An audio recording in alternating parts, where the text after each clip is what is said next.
I think you need to understand that sometimes the resistance is going to win. And this is the difference between understanding what makes or breaks you when it comes to spiritual practice, setting a habit, and inevitably doing anything in life where you set yourself a new goal. And I think this is part of the problem is, I have resistance all the time. I don't think you can get away from having negative thoughts. I think all of this personal development stuff is often just a tool to learning how to navigate and manage your resistance better.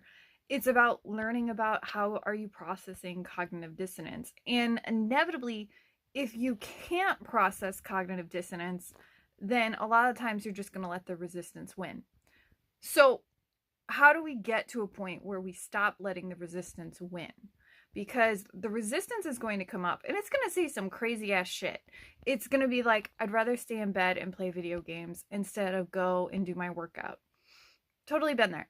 It's going to say crazy things like, I need to stop everything I'm doing and go and do that person's strategy and copy their entire idea of what it means to be a successful entrepreneur.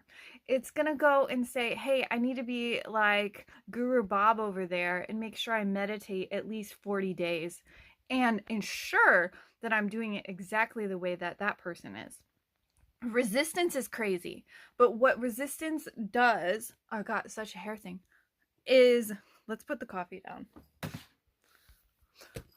Resistance is going to inevitably show you what you need to shift and change. And that's the difference. That is the difference in a nutshell, is recognizing how can I move through the resistance? How do I understand my own resistance? And how can I get to the other side of resistance?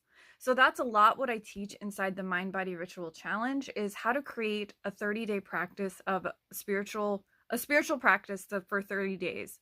But inevitably, how can you navigate through your own personal resistance to access higher consciousness? How can you inevitably access this is through learning how to navigate through your personal resistance. So if you are interested in learning more about the Mind Body Ritual Challenge, it is the final day. If you are interested in joining us, sign up at the link in bio.